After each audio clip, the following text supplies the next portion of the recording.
para terminarla. El capítulo 6 cierra con un cuadro confesional, ¿no? En el verso 60, de hecho en el verso 59, ¿sí?, pareciera como que se acaba el discurso, ¿no? El verso 59 parece que cierra el episodio con esa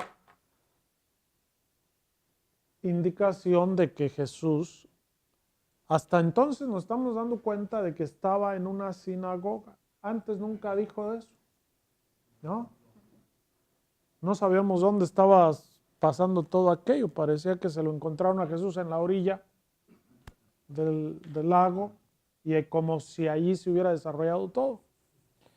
Pero cuando llegamos acá al 59 nos enteramos, ¿sí?, que todo está sucediendo, que todo ha sucedido en una sinagoga y que Jesús ha estado enseñando en ella, ¿no?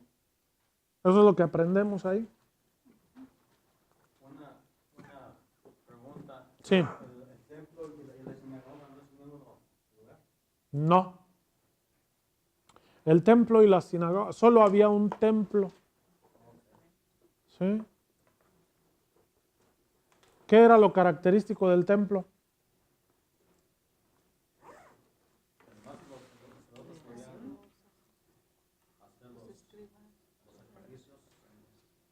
¿Qué es lo característico de los templos, de todos los templos? Lo característico es el altar.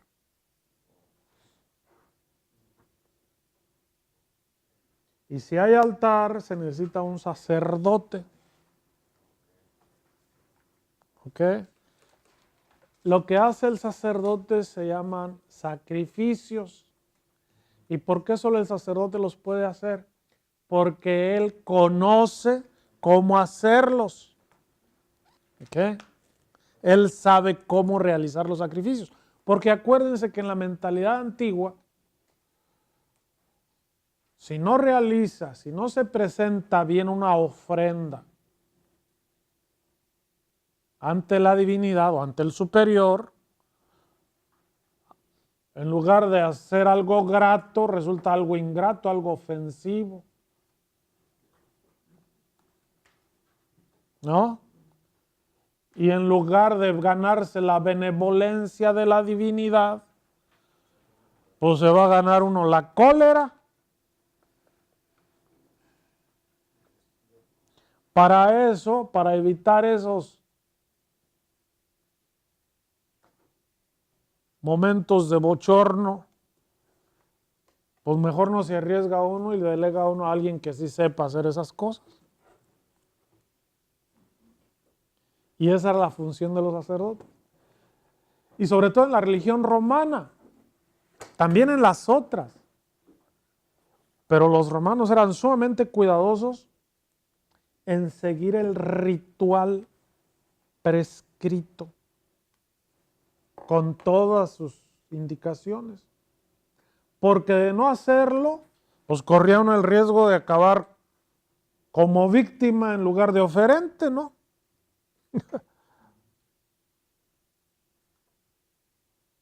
Y lo mismo, por eso lo mismo ocurre en la Biblia. Por eso hay tantas indicaciones en el libro de Levítico de cómo presentar las ofrendas y cómo se ha de presentar la víctima y cómo lo que tiene que hacer el sacerdote o los sacerdotes. Solo ellos están autorizados para hacer los sacrificios.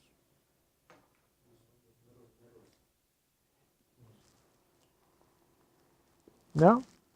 Entonces, así, eso es el sacerdocio de todas las culturas, no solo del bíblico, sino de todas las culturas, donde encontramos esas funciones sacerdotales. Por eso lo característico del templo es el altar. y había un solo templo, como también había un solo altar, ¿no? Claro, cuando se centralizó aquello, antes había templos por todo el país, ¿no? Incluso para el mismo Dios, ¿sí? Para Yahvé había un santuario en Siquem, había otro en Mamre, pero adorando al mismo Dios. En Betel, ¿no? ¿Sí? Lo que sucedió cuando todos los santuarios, por así decir, se concentraron en uno solo, aquello se teologizó y se vio como una manera de que hubiera un solo Dios. ¿Ok?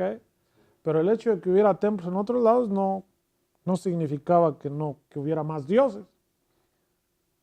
De hecho, había un templo en Elefantina, en Egipto, un templo de judíos, que el sumo sacerdote de Elefantina, le manda a pedir ayuda al sumo sacerdote de Jerusalén.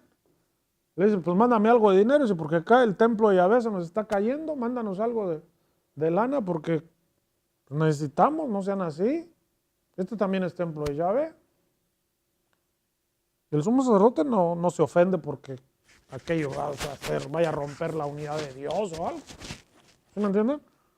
Como tampoco aquellos entendían, los de Egipto, pues que estaban ofendiendo la unicidad de Dios.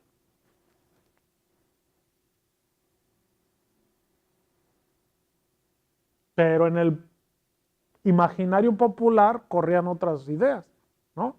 Ok. La sinagoga, por su parte, es una casa, después se les va a llamar así, ¿no? Las proseuge, un lugar donde se reunían a orar, casas de oración. Y la sinagoga era lugar de enseñanza. En la sinagoga no se podía sacrificar, no había altar, no se podían hacer ofrendas, no se podían quemar víctimas a Yahvé ni nada por el estilo. No tenía una función sacerdotal.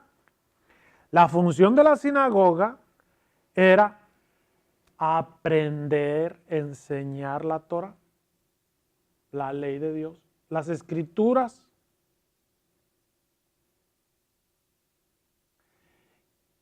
Y acuérdense, la sinagoga nació pues cuando no había templo. Nació en Babilonia. Cuando llegan los del exilio, de regreso, traen consigo la sinagoga como una institución. Estamos hablando del siglo V y VI antes de Cristo, tras el exilio. Entonces la sinagoga se fue implantando en todas las demás poblaciones. Y había multiplicidad de sinagogas. Para el tiempo de Jesús habría unas 10 en Jerusalén fácilmente, 11, quizá más, ¿no? Cuando leemos el libro de Hechos de los Apóstoles, allí aparece una que era la de los libertos, pero seguramente había otra de los sirenaicos o de los judíos de África, otra de los alejandrinos, otra de, ¿no? Se reunirían en Jerusalén como por etnias o por países donde se sintieran más, porque acuérdense que a Jerusalén convocaba, o sea, convocaba gente de todas las juderías del mundo, ¿no? Y había gente que se quedaba a vivir ya a Jerusalén, porque el sueño de dormir el eterno descanso en la patria eterna, en la patria materna, ¿no? En la tierra de los padres, pues era el sueño de todos los fieles, a lo mejor no de todos, pero de algunos, ¿no? El descansar ahí y esperar ahí la resurrección, la venida de Yahvé. Pues primero va a llegar ahí y luego o del Mesías, y ahí va a ocurrir entonces queremos estar ahí.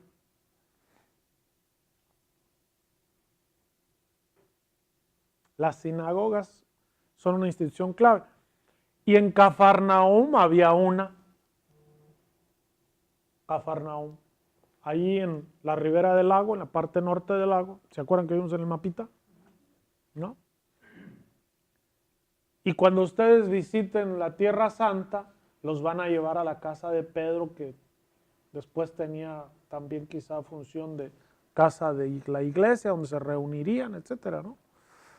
Pero bueno, ya les contarán las historias cuando lleguen ahí.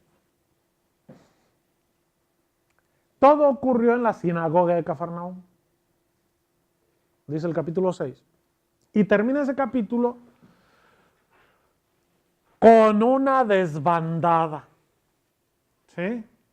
No voy a decir ya nada de todo lo que hay antes porque no acabamos.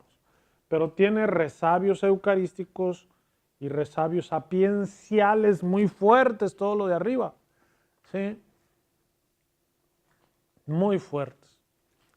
Que en clave cristiana se entienden, pero que en clave judía aquello es una aberración. Son imposibles de tolerar. Bueno, llegando al 60, ¿sí? Muchos de los discípulos de Jesús, dice, no soportaron lo que Jesús estaba diciendo. Aquello de comer la carne del Hijo del Hombre, de beber su sangre, les parece intolerable, insoportable. ¿No? Cuando Jesús habla de la carne y de la sangre del Hijo del Hombre, no habla de su cuerpo nada más. Habla de un cuerpo violentado.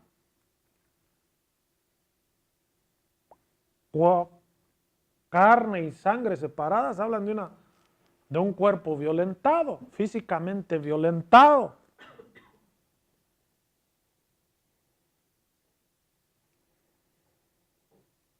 Entonces lo que Jesús está proponiendo no es solo un asunto de canibalismo. ¿Sí me entienden? No solo se trata de comer y beber aquello, lo que es intolerable,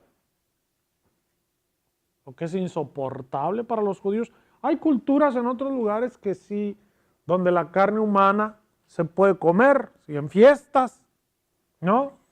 Los aztecas, ¿no? Entre nosotros, los aztecas hacían sacrificios humanos y el pozole. Oh my God. Lo hacían con carne humana y era un banquete sagrado. Era la fiesta más sagrada que tenían, la comida más sagrada.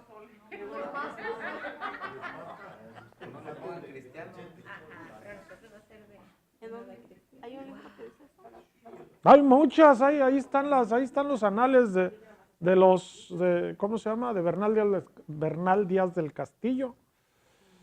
Él cuenta de eso. ¿Mande?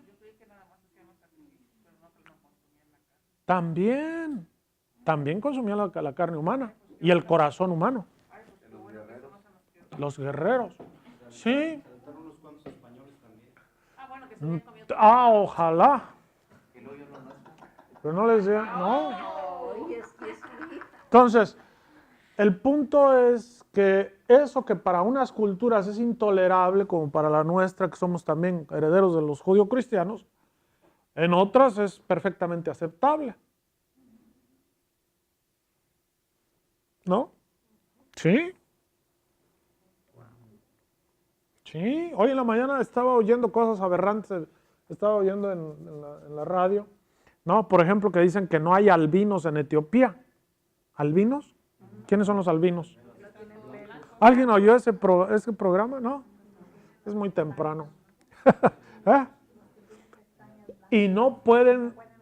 No, el asunto es que en esa cultura etíope no pueden salir los albinos. Llevan una vida miserable.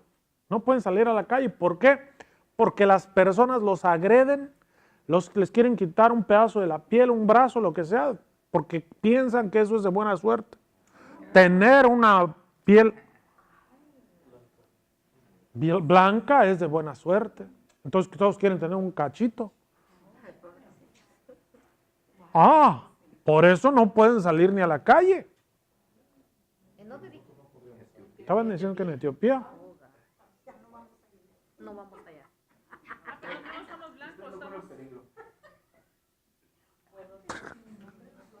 Los albinos, ¿no? O sea, y como es, hay muchas aberraciones que nos parecen a nosotros aberrantes, pues, pero para otros no. Hay culturas que no entierran a los, cuando mueren los tiran, se los comen los perros, como si nada, porque para ellos su cuerpo no es importante. Pero Hay cosas, bueno, sí, o sea, Los pigmeos antes hacían eso, nomás que hubo una enfermedad y se estaban muriendo por estarse comiendo las mismas personas. Por eso ya dejaron de hacerlo. mejor hay que comer de otros que dijeron. Sí, porque, en fin. Entonces, esto que Jesús está proponiéndoles, ¿no? De que comer y beber la carne y la sangre del Hijo del Hombre no es un lenguaje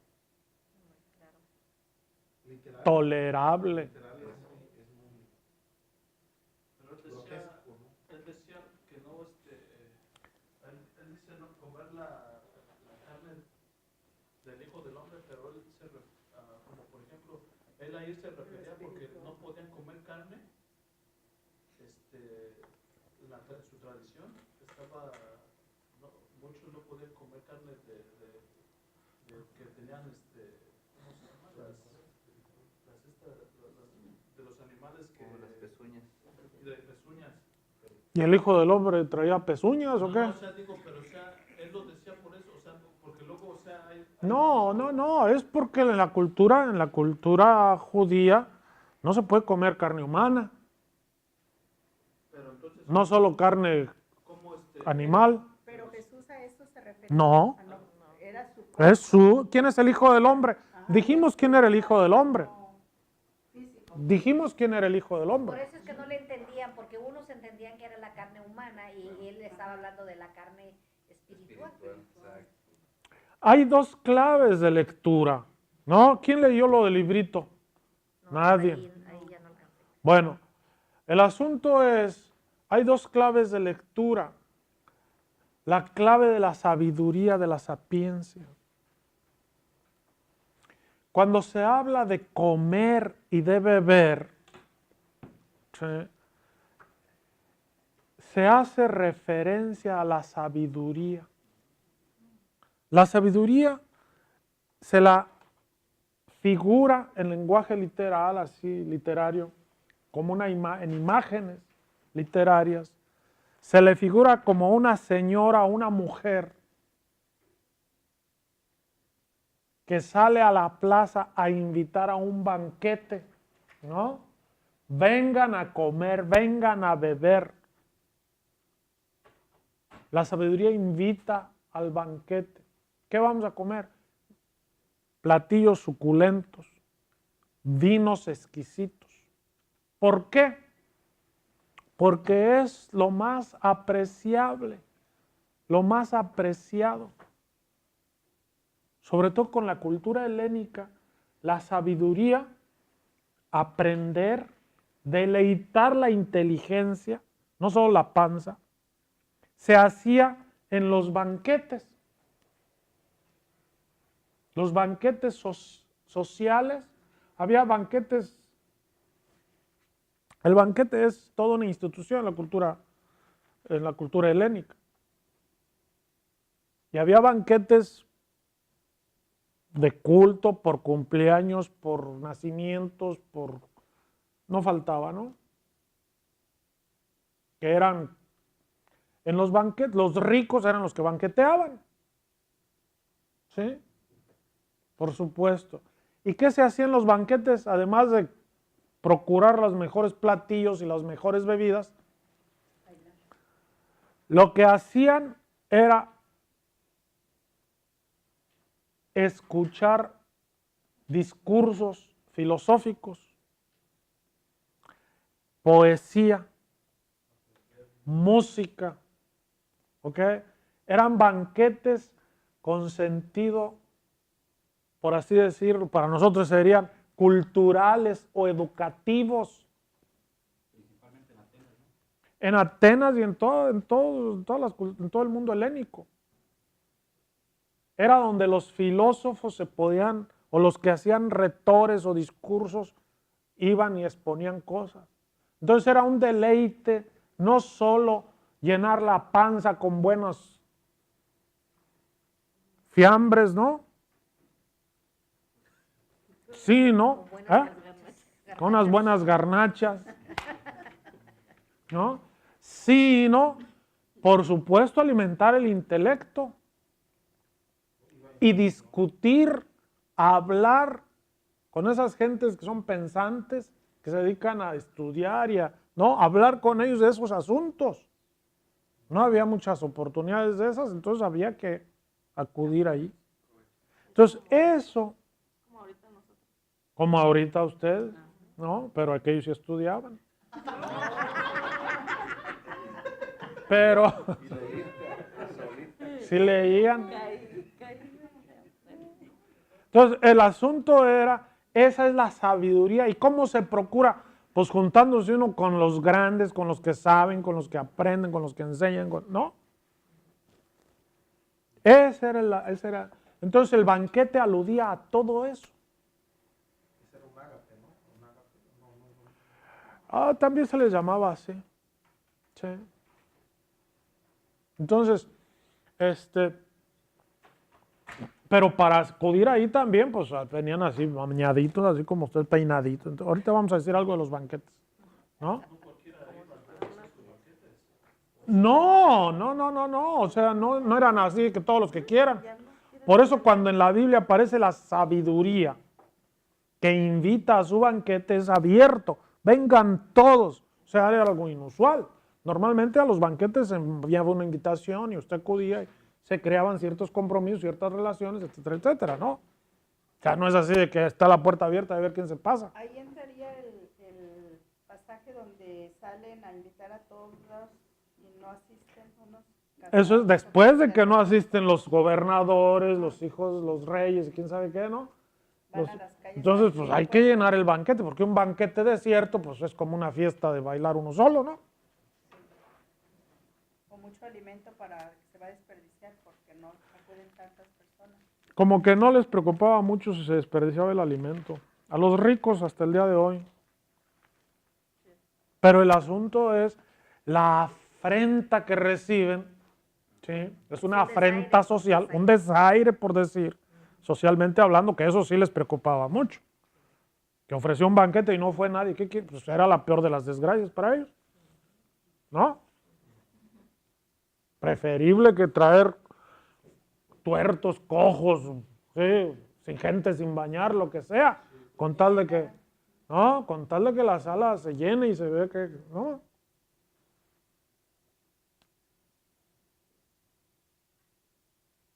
Por eso cuando Jesús habla de comer y beber, está usando el lenguaje sapiencial, ¿se le llama eso?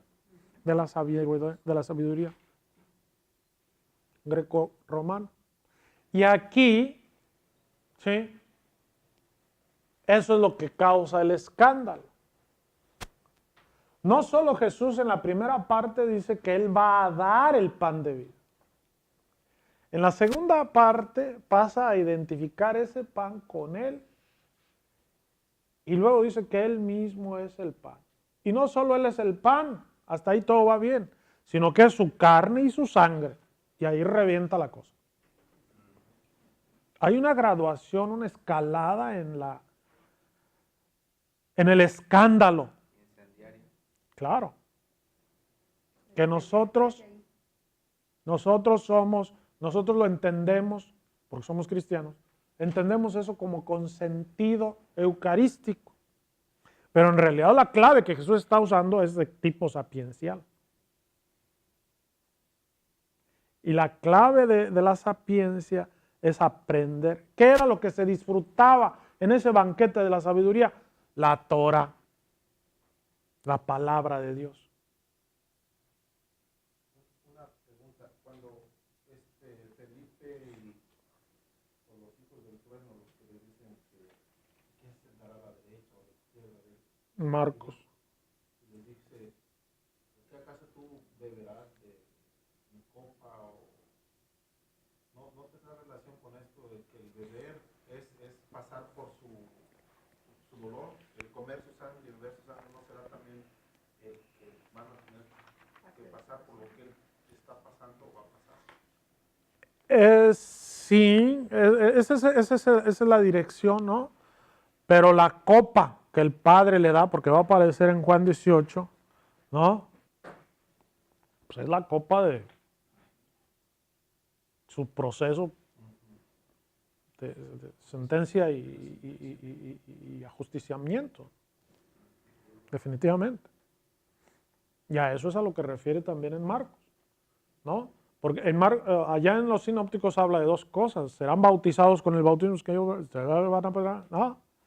Pero bueno, aquí va a aparecer la copa, pero también más adelante. Aquí no hay copa, aquí hay carne y sangre.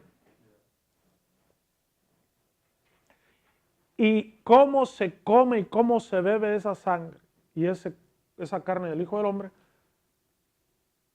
viéndolo, aprendiendo de la carne y de la sangre del Hijo del Hombre. Por eso digo, habla de una carne, de un Hijo del Hombre violentado. Y en esa violencia que sufre el Hijo del Hombre, ¿por qué violentado? Porque la carne y la sangre están separadas. Habla de dos elementos diferentes, separados. No habla del Hijo del Hombre así nada más, o muerto. La sangre y la carne de un humano separadas o separados, significa que está muerto. Y que ha sido muerto violentamente, ha sufrido una muerte violenta. ¿No? Es víctima de la violencia. Se nos olvida que a Jesús lo ejecutaron con violencia.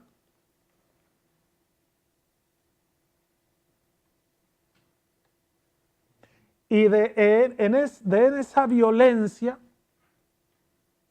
es lo que es preciso y es necesario asimilar para la sabiduría, para unirse a Jesús, para vivir eternamente. Reconocer en ese ejecutado, en ese violentado, la revelación de Dios, que Dios se revela. Y Jesús, por eso está unido a todos los violentados de toda la historia de la humanidad. A todas las personas que han sufrido violencia. Y reconocer en ellos la revelación de Dios. ¿Y qué es lo que Dios revela en su Hijo violentado? Lo que se revela, y lo vamos a ver más adelante, el pecado de los hombres. La maldad humana. Eso es lo que se revela. Lo que más claro queda.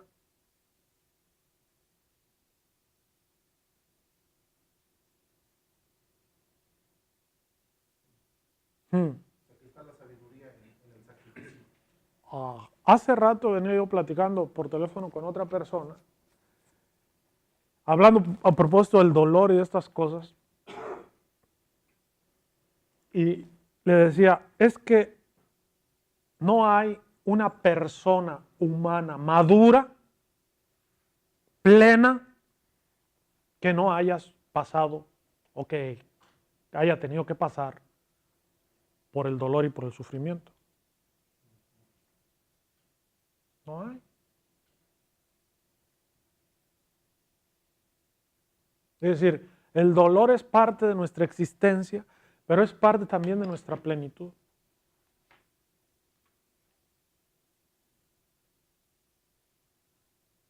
Aquello ideal de vivir en el paraíso terrenal, en el jardín del Edén, en el jardín de las delicias, donde no existía la muerte ni el dolor, aquello se quedó en la tierra de Disneylandia. No existe, es un sueño. No existe más. No vivimos entre algodones. El dolor humano es parte, nos tiene que planificar, hacer madurar como personas humanas. Y en eso estriba también parecernos a Dios. La imagen de Dios también en eso estriba.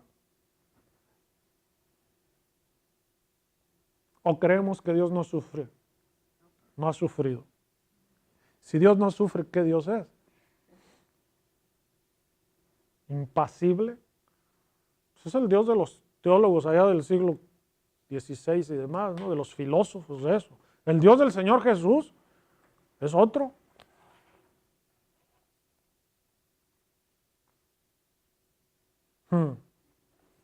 Pero no se hagan bolas todavía con eso.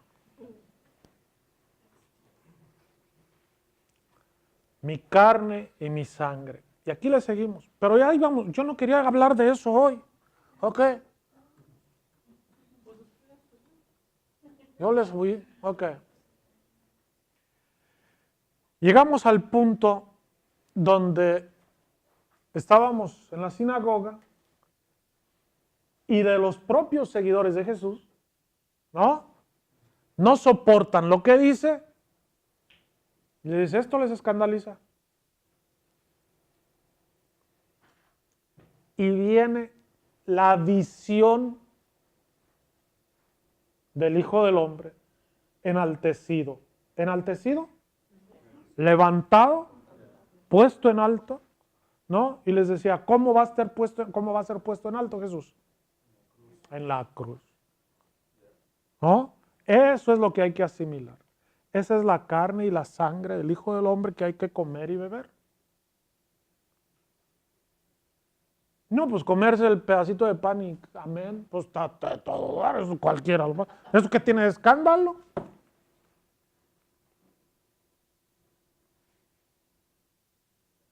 ¿No? Lo otro es por lo que hay que pasar. Claro.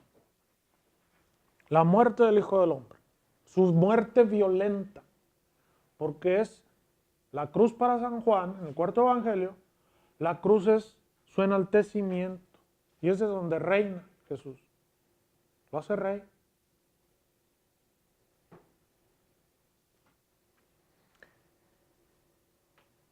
El espíritu es el que da vida. La carne de nada aprovecha.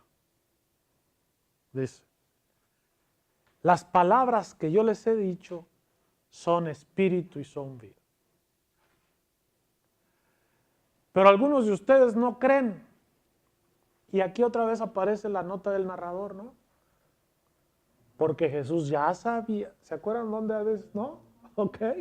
Cada vez que aparece cosas de creer, hay una notita también. Jesús sabe quiénes creen y quiénes no creen. Que en realidad ese es el gran problema de la comunidad discipular. De San Juan. ¿Quién cree y quién no cree de verdad? Entonces se ve que estos asuntos de la cruz de Jesús se les entrampaban a más de 5. Y aunque, repito, tiene sabor eucarístico, y algunos dicen, es que la Eucaristía no pasaba entre los judíos. Yo digo, yo pienso que no es el asunto de la Eucaristía, yo pienso que es el asunto del asesinato, del ajusticiamiento de la cruz de Jesús. El modo como lo mataron, que ese sea el Mesías, y que eso es lo escandaloso. Ni Pablo lo tolera y sabe que eso es lo difícil de vender, de la fe cristiana. Eso es lo difícil de vender. No comer o beber un pedazo de pan que dicen que es el cuerpo de Cristo. Bueno, pues ok, no, pues ahí le entramos a ver cómo nos va. A ver si no nos indigesta mucho, pues. ¿Sí me entiende? El asunto es lo otro que hay detrás de eso. Que a veces ni siquiera se pone sobre la mesa. ¿Y qué es lo que dice Jesús? ¿Qué es lo que da vida? Las palabras que Él ha dicho. Otra vez estamos hablando en clave de sabiduría. ¿Ok? La sabiduría de Dios es su palabra, su Torah. ¿Y quién es su palabra para nosotros? El Logos de Dios. ¿No? Lo que vimos en el capítulo 1, empezando el Evangelio, el Logos de Dios, la palabra de Dios, la palabra hecha carne. Lo dice el 1:14, ¿no? Esa es la sabiduría de Dios. Y eso es lo que da vida. Eso es lo que dice, aprovecha. Pero hay algunos de ustedes que no creen. Decía, por esto les he dicho que nadie puede venir a... ¿Se acuerdan que hablamos de esto, del caminar, de ir hacia Jesús como signo de discipulado? Sabía desde el principio, en el verso 64, quiénes eran los que no creían y quién era el que lo iba a entregar. Verso 64 es clave porque el narrador suelta una hebra que no había soltado hasta estos momentos. ¿Cuál es esa hebra? El de la entrega de Jesús. Hasta estos momentos en el Evangelio no se había dicho ni media palabra. ¿No? Y levanta entonces otra expectativa. ¿Qué va a pasar? ¿Cómo va a ser esto?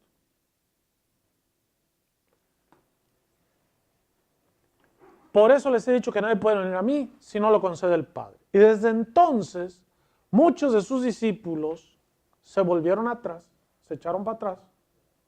Es decir, la imagen es muy clara porque ser discípulo de Jesús es ir detrás de Él. Echarse para atrás es agarrar otra dirección, ¿no? Entonces ya no son sus discípulos. Y ya no andaban con Él. Aquí se rompió una taza. Jesús dijo entonces a los 12, ¿también ustedes se quieren marchar? Les notaría la desconcierto. Y no solo a los 12, y no solo no baja el nivel del escándalo, del discurso, ¿sí? También ustedes se quieren marchar. Jesús no echa media vuelta porque se le está yendo la gente. Dice, a ver, espérense, en algo me equivoqué, espérense tantito, ahorita no, espérense. ¿Me entienden? Encara a los 12 y les dice, ¿también ustedes se quieren marchar? Compañeros, la puerta está abierta. Y es donde surge Pedro. Alguien preguntaba por Pedro, ¿no? Señor, ¿a quién vamos a ir? Tú tienes palabras de vida eterna. Y nosotros creemos y sabemos que tú eres el Santo de Dios. Jesús le respondió, ¿no los he elegido yo a ustedes, los 12? Y uno de ustedes es un diablo. Verso 71, el narrador lo sabe todo, ¿no? Hablaba de Judas, hijo de Simón Iscariote, porque éste le iba a entregar uno de los 12.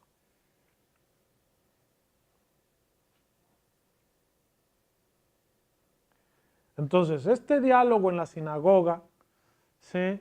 Esta enseñanza en la sinagoga, pues no acaba muy bien, que digamos, porque se le va a la gente. ¿Qué hace un predicador sin gente? Se le va, pero digo, Jesús no echa marcha atrás. Encara también a los 12. Y el que saca las castañas del fuego es Pedro. Simón, Pedro, ¿a quién iremos? Ok. Pues ¿cómo que a quién, Simón? Pues igual que los otros, hombre. Regresa, échate para atrás también. Pero Pedro a estas alturas habla en primera persona de plural. No habla por él solo. ¿Qué quiere decir eso? Que esta confesión, de hecho toda esta exposición es post-pascual necesariamente, ¿no? Lo que quiere decir es que Pedro habla en un plural, ¿no? Por toda la comunidad de discípulos, que son 12. ¿Por qué 12?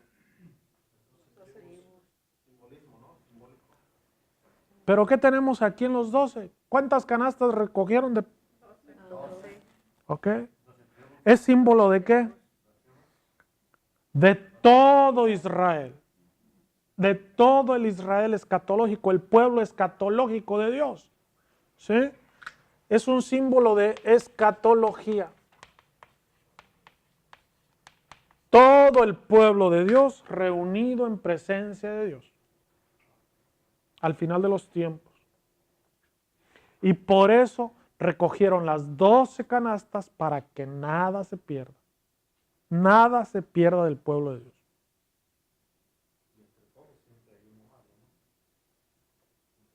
Eso es lo que va a meter el drama y lo vamos a ver ahorita en el capítulo 13 también.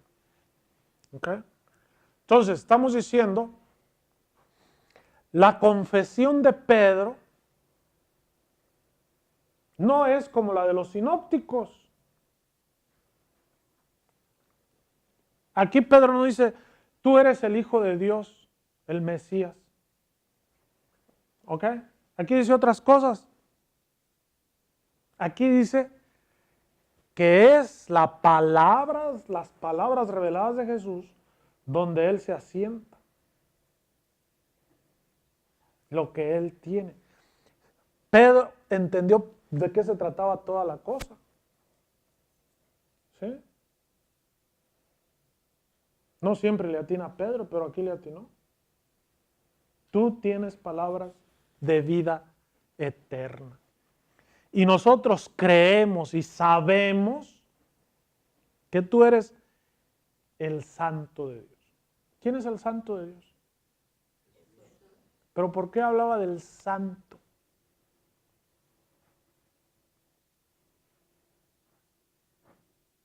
¿Hay algún lugar donde se hable de el Santo de Dios como el Mesías?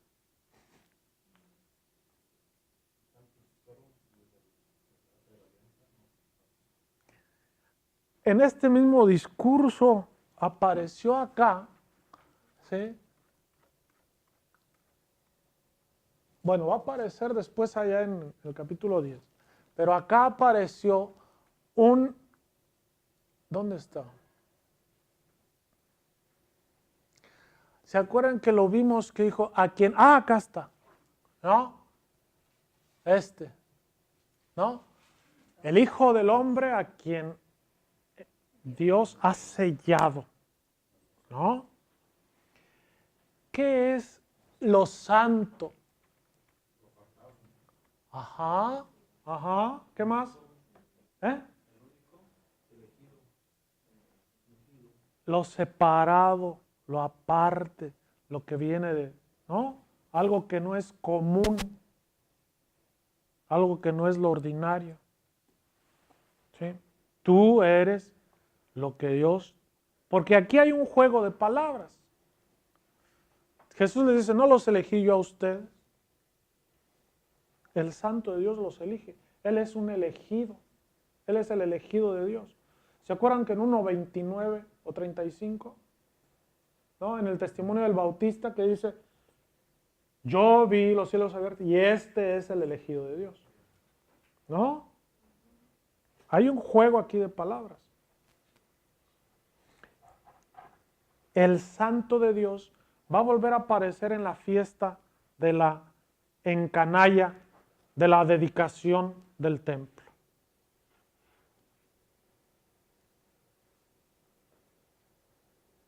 ¿No me la creen?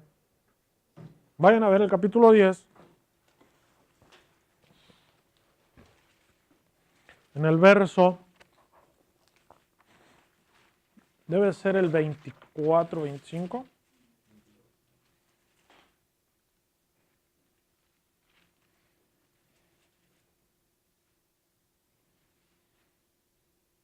¿Sí? En la fiesta de la dedicación, a partir del verso 22, todo el episodio se va, a referir. La fiesta de la dedicación era cuando fue consagrado el templo otra vez, o el altar del templo. ¿Ok? Y entonces a Jesús lo arrinconan y le dicen, si tú eres el Cristo, dínoslo, ¿hasta cuándo nos vas a tener en vilo? Y Jesús les empieza a decir, ¿no? Váyanse hasta el verso 29. ¿Sí? Hasta el verso 29 y el 30. ¿Qué les dice ahí Jesús? Aquello que el Padre me ha dado lo superará todo. Ajá. Y nadie puede arrebatarlo de la mano de mi Padre. Yo y el Padre somos una sola cosa. Yo y el Padre somos uno, o una sola cosa. ¿Ok? Es una de las afirmaciones más, teológicamente hablando, más fuertes de Jesús. Lo dice en varias ocasiones, el Padre y yo somos uno.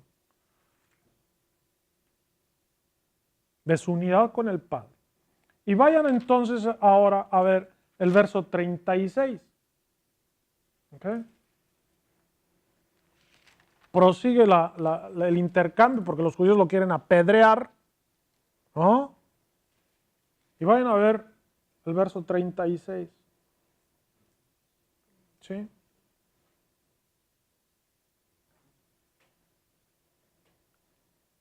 Si llama a Dios, estoy leyendo el 35, es una discusión que está argumentando con los judíos.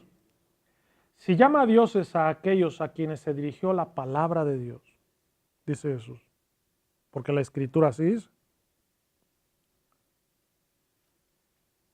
A aquel, y la Escritura no puede fallar, a aquel a quien el Padre ha santificado y enviado al mundo, ¿cómo dicen ustedes que blasfema por haber dicho yo soy hijo de Dios?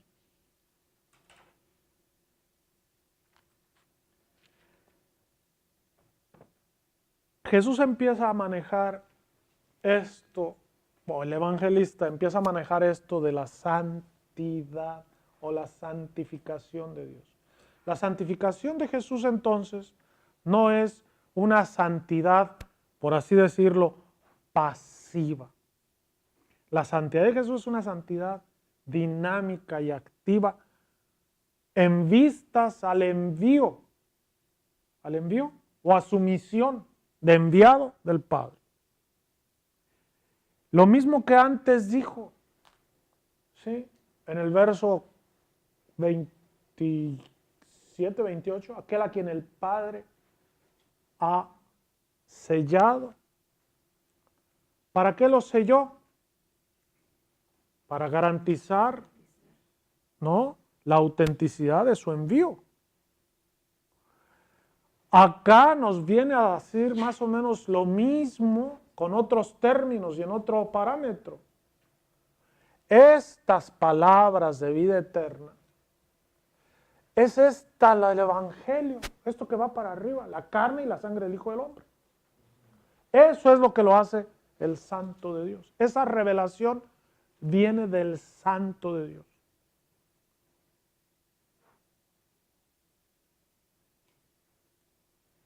¿Para qué?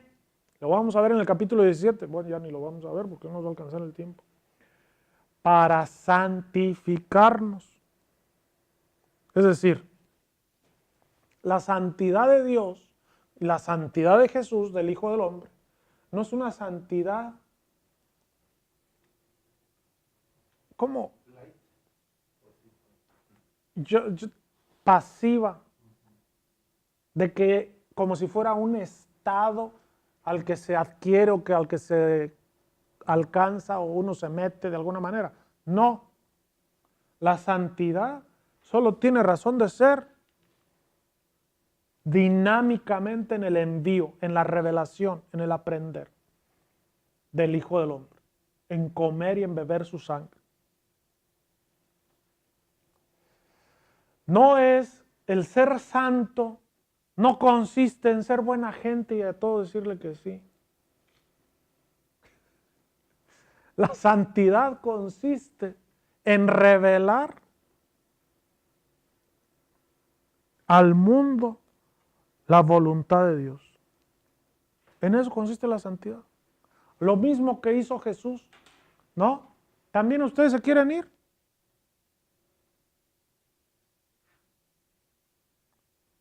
Reconocer que Jesús es el Santo de Dios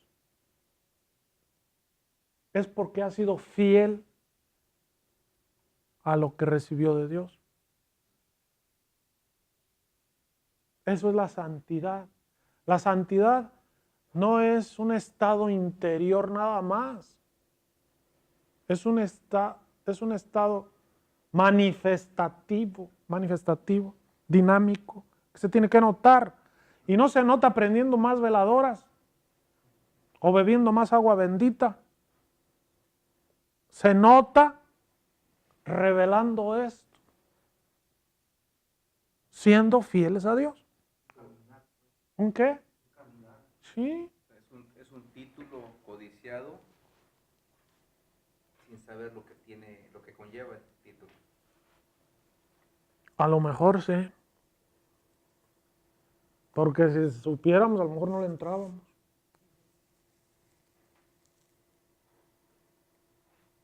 Pero esa es la vocación de los cristianos, ¿no? Esa es nuestra vocación, ser santos. No es nuestro llamado. Es nuestro llamado desde el día de nuestro bautismo. ¿No es cierto? Eso es lo que somos. Desde el día del bautismo nos dijeron eso y nos impusieron eso. No es algo que vamos a ver cómo le hacemos para conseguirlo. Es algo que ya obtuvimos, que nos concedieron. Pero ahora la tarea nuestra es, ¿no?, manifestar esta santidad. Manifestarla. Operativa. Dinámica, ¿no? Siendo fieles como Jesús al Padre, aprendiendo de Él, ¿no? ¿A quién vamos a ir? ¿A quién vamos a ir? En el seguimiento de Jesús, siendo como Él.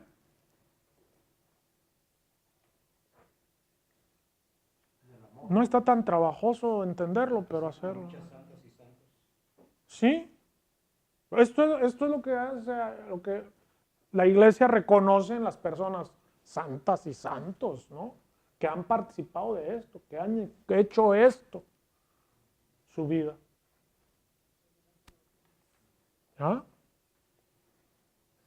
Sería el sacrificio con un propósito de amor, no nomás aventarse nomás por. Eso que Pedro está resumiendo todo el capítulo. En la santidad, tú eres dándole el título de santo. Para poder llegar a ser como Él, tienes que comer y beber cuerpo y sangre. Para poder ser santo. Si no, no llegamos aquí. Si no, no hay seguimiento de Jesús. Aunque andemos detrás de Él, ¿no? O sea, sí, porque como dice el compañero, o sea, andamos ahí sin saber qué traemos a lo mejor entre manos, ¿no? Entonces, si no se actúa, pues nunca vamos a saber. Pues no. Tenemos que actuar. Pero es esa experiencia de, no, porque no solo se trata de hacer, de actuar, sino de reflexionar en lo que se actúa. El misterio de la Pascua, el misterio pascual, solo se realiza reflexionando en él, actuándolo, ¿no? No es un sentimiento bello de, ok, ¿no? A lo mejor un rato sí te embeleza y sientes así como que flotas, está bien. Pero en realidad tiene que ser una experiencia de muerte y resurrección.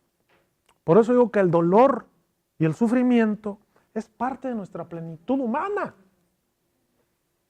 de nuestra plenitud cristiana, de nuestro ser imagen y semejanza de Dios. Eso no quiere decir que seamos masoquistas, que vamos a andar buscando sufrir. Y que, no, esa es otra vaina. ¿Sí? Se golpeaban, ¿no? No se trata de eso, sí, es malentender las cosas, ¿no? No, ya bastantes enfermos psicológicos tenemos, ya con eso, ya. No, ya masoquistas, no, ya. Y hay muchos. Oh. Ok. El capítulo 6 empezó con una reunión en torno a Jesús.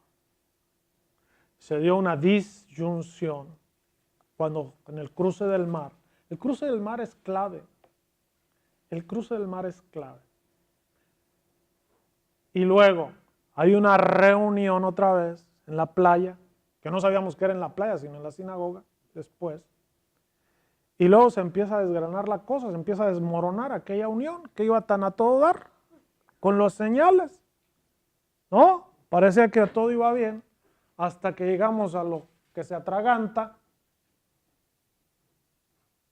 Y hacia el final del capítulo se da la desbandada y quedan ¿cuántos? Un núcleo de 12. Después eran 5,000.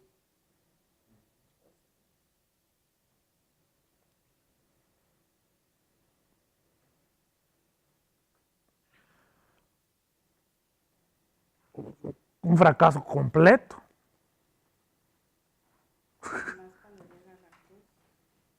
Ah, ya va a estar peor, pues, todavía no llegamos allá, pero va a estar peor la cosa ya. Ya ni los 2 se completaron. Allá unas cuantas mujeres hay que... ¿En manos de quién fuimos a caer?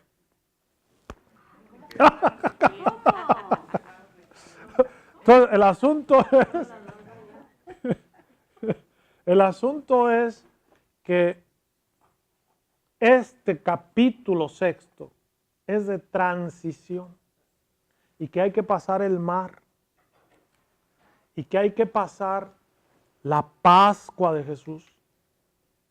¿Y con qué nos quedamos? Con las palabras de vida eterna, con las palabras, la revelación de Dios. Entonces este capítulo es una verdadera transición entre lo que pasa en Galilea, una buena cernida, ¿no? De las señales para todo lo que ha sucedido en Galilea. Y todo está enmarcado en la Pascua. Todo es pascual. No sé si en qué otro evangelio, no sé si es Marcos, donde le dice a Pedro esto, no te lo reveló la carne. Cuando también hace Pedro una confesión. En el capítulo 8, ¿sí? En el 8 de Marcos. Es lo que dice que muchos esperaron a escuchar los profetas que no se les dio y a ellos. Ese es el 11 de Mateo. Es como el mensaje central de Jesús. Pues ese es el Evangelio. Ese es lo puro Ese es el Evangelio, pero es el Evangelio reflexionado ya por la comunidad. Por eso les hago énfasis en que Pedro habla en plural. Es el vocero de la comunidad de discípulos. ¿Sí? Pero en realidad, esto no es a nivel del relato. ¿Por qué no es? ¿Por qué no es a nivel del relato? Porque si esto Pedro lo hubiera entendido, hubiera sido consecuente a la hora de la crisis en Getsemaní y la aprehensión. Esto es post-pascual necesariamente. Las confesiones de fe, las confesiones de fe necesariamente vienen después de la resurrección. Necesariamente. Es cuando, ¿por qué? Porque solo la resurrección de Jesús le da calado a lo que se dice. Cuando se les abre la mente y reflexionan todo, Entonces se obligan a, tiene que... se les caen las vendas. Y lo dice en el capítulo, bueno, no lo vamos a ver, pero en el capítulo 7, ¿no? Dice esto, Jesús lo dijo cuando grita ahí en la fiesta de las tiendas, ¿no? Dice esto, Jesús lo dijo del Espíritu Santo que iban a recibir los creyentes, porque todavía no había Espíritu Santo. Entonces todavía no había creyentes, ¿no? Como que no me la creen. A ver, vayan a ver el capítulo 7, ¿no?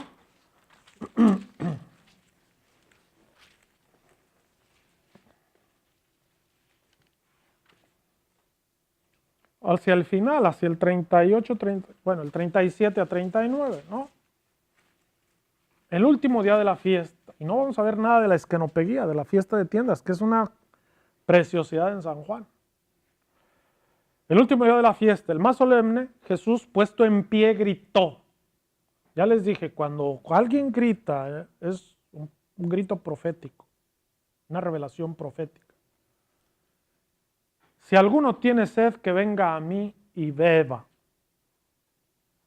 El que cree en mí, como dice la Escritura, de su seno correrán ríos de agua viva.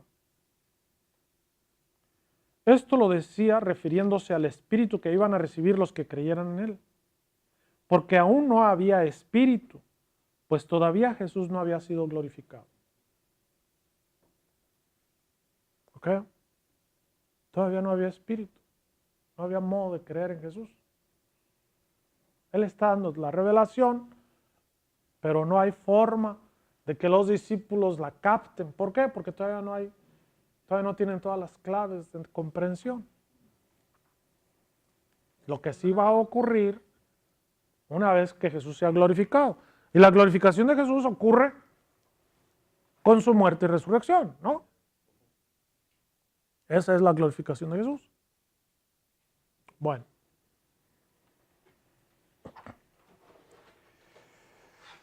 ¿Preguntas? ¿Nada?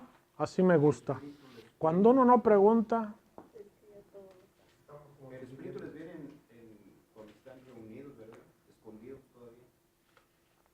Es cuando les llega. ¿Cómo es que viene? En el Evangelio de Juan hay dos momentos muy significativos.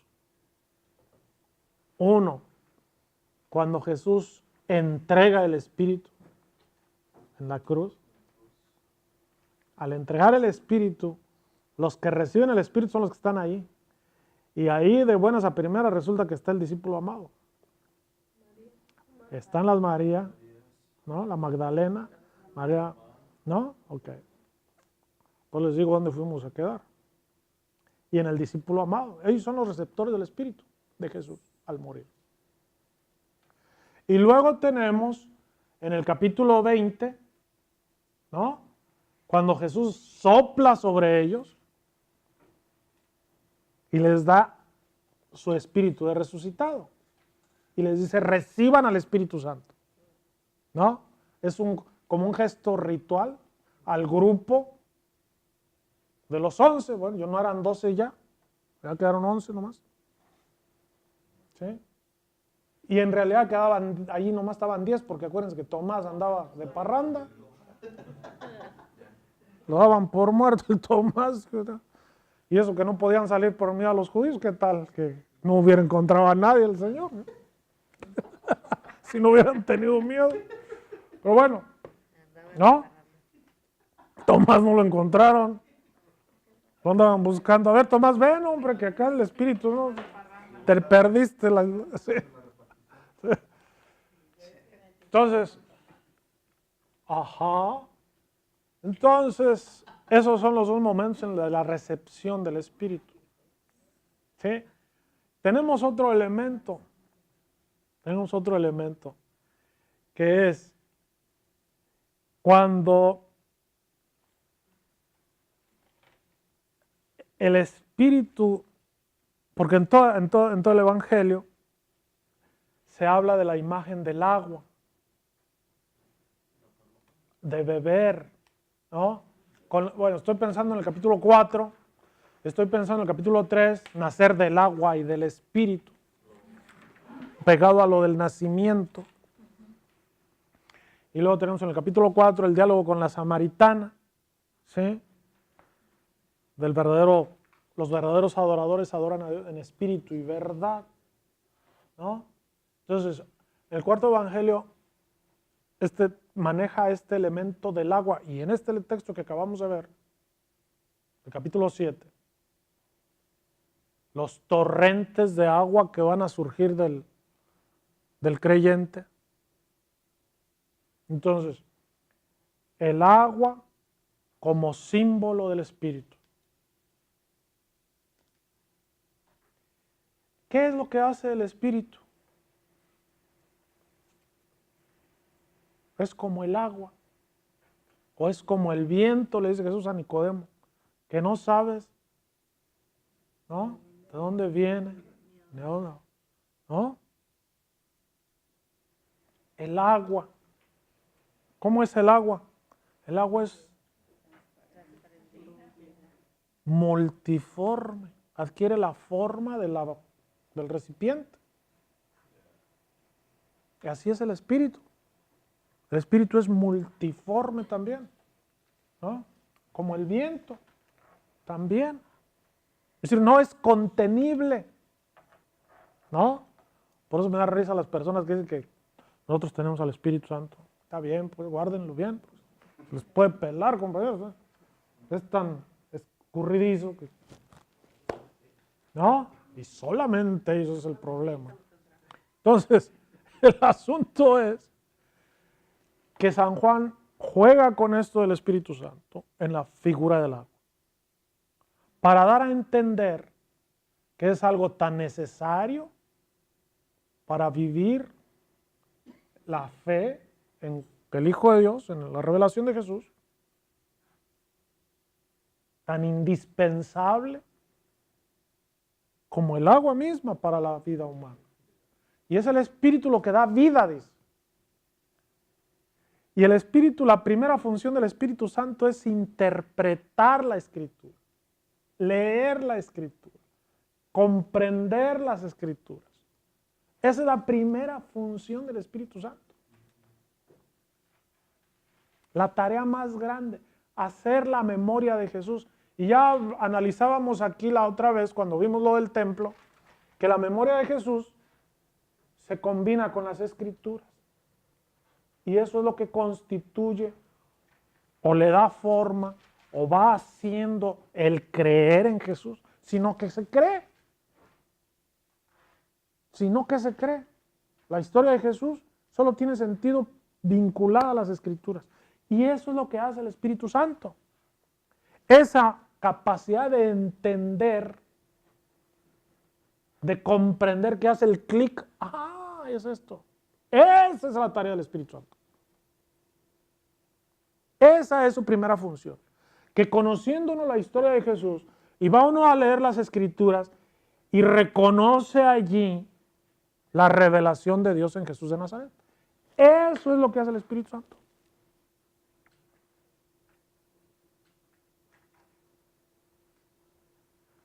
Y solo entonces se puede constituir la comunidad de creyentes. Porque es el Espíritu Santo no lo tiene uno o dos, ¿no? O tres que traen la vela prendida por ahí. No. No. Es un don para la comunidad discipular. Es el don de los discípulos de Jesús. ¿Qué quiere decir eso? Que todos pueden aportar a comprender las palabras de Jesús. Todos, dijo la Madre Superior. ¿Sí? Pregunta, bueno, relaciona un poco los otros evangelios para poder comprender ahorita. Juan no tiene la institución de la última cena, ¿verdad? Pero a lo que estoy tratando de comprender ahorita, como está diciendo, es que Jesús dice, tomen y coman, esto es mi cuerpo, beban, esto es mi sangre. Y el otro día le pregunté a Juan que no lo tenía, me comentó que sí lo tenía. Entonces, para Juan, resumiendo este capítulo, para Juan el comer y beber, lo que dijeron los otros, y aquí no lo dijeron, es exactamente eso que está presentando aquí en este capítulo. Pues esto es eucarístico. Esto es eucarístico. Comer y beber su cuerpo, pero no lo dicen las mismas palabras. Pero Ah, ok. Si usted estaba esperando la institución de la Eucaristía, el Señor Jesús no instituyó la Eucaristía. Él reveló lo que era hacer Eucaristía. ¿No? Claro. Él reveló lo que es ser Eucaristía. Y lo vinculó a alimentar a las personas. Lo vinculó a su presencia en la comunidad discipular. Lo vinculó a su muerte violentada, a la muerte violenta que padece.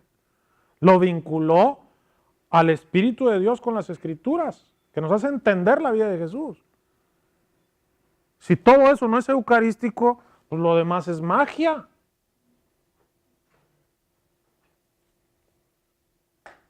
Que justamente eso es lo que el Espíritu Santo, para eso vino el Espíritu Santo. No para hacernos un mundo mágico, sino para hacer de nuestro mundo un mundo espiritual, santo, para santificar el mundo. ¿No? Es una perspectiva diferente, pero están vinculadas. Lo que pasa es que nosotros ponemos mucho énfasis en la institución de, ¿no? Queremos ver cada cosa así como hecha por Jesús y ahí les va y aquí les dejo el script y ahí ustedes les siguen. No fue así. No pudo haber sido así. Cuando estudiamos las Escrituras a fondo, nos damos cuenta de que es mucho más profundo lo que el Señor Jesús traía, que lo que a veces nosotros mismos podemos expresar con nuestros signos y con nuestros símbolos y esto, ¿no? Esos son justamente símbolos, porque esos son los sacramentos, por ejemplo, ¿no es cierto? Son signos que hablan de la vida de Dios entre nosotros. El problema es que a veces los reducimos tanto que los guardamos en la sacristía toda la semana y los sacamos los domingos para que los vean. Pero eso no es. Eso responde entonces a que por más que comulgue, no cantes y no lo pongas en la sabiduría de Cristo. ¿Cómo nos ayuda a vivir? Porque el chiste de esto es que nos ayude, que nos dé vida, que tus palabras tienen vida, dice Pedro. No, es lo que dice. Tú tienes palabras de vida eterna, ¿no? Son palabras que empujan siempre hasta la eternidad. Palabras de vida, de cambio, de transformación, Claro. de interiorizarse, De asimilar, así como se asimila la comida. Bueno, habrá algunos por ahí desnutridos, ¿no? Que no, que les dan, que no les aprovechan nada, pues, como dicen, ¿no? Como dicen de los marranos, así que hay unos de mala raza que por más que les des de comer, no van a engordar ni por, ¿no? Están lombricientos, no sé qué tengan.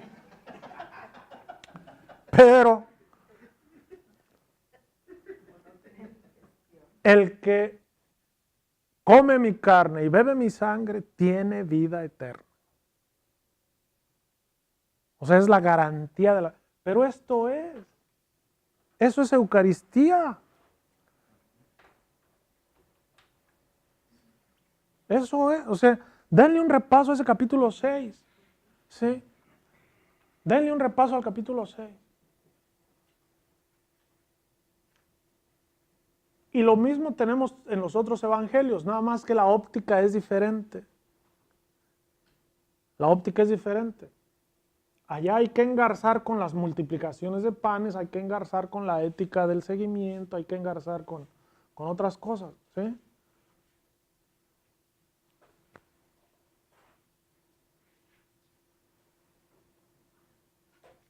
Lo que vamos a estudiar hoy, ¿todavía vamos a estudiar? Sí.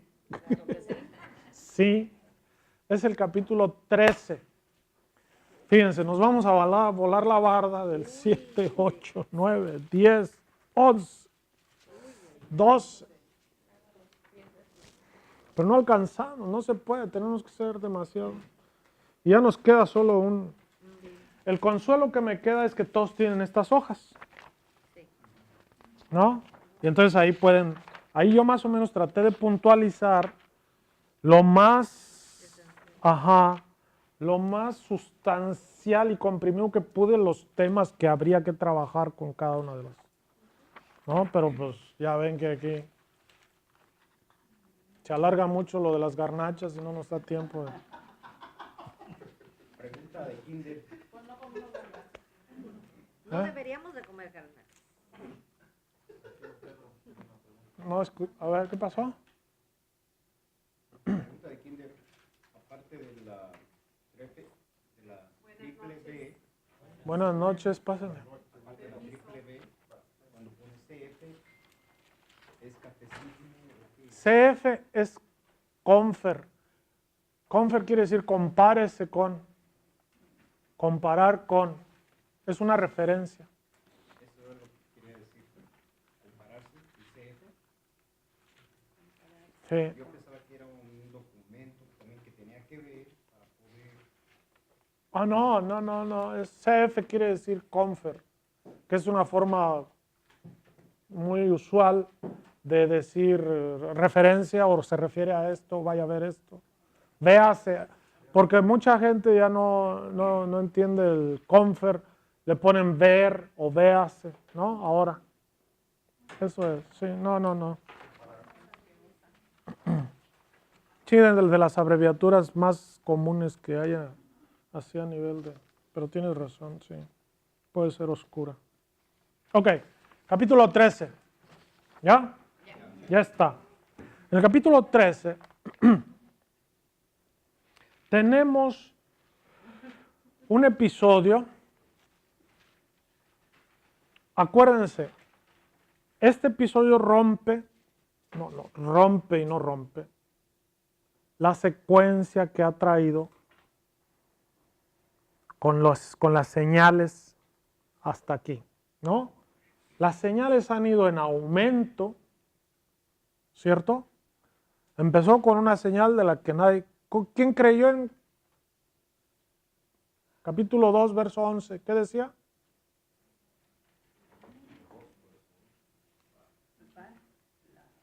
Este fue el comienzo de las señales de Dios. La primera señal que creyeron en él los discípulos. Los discípulos creyeron en él. ¿No? Que allí, si hacemos números, eran 5 discípulos. ¿No? Porque en los primeros capítulos son nomás 5.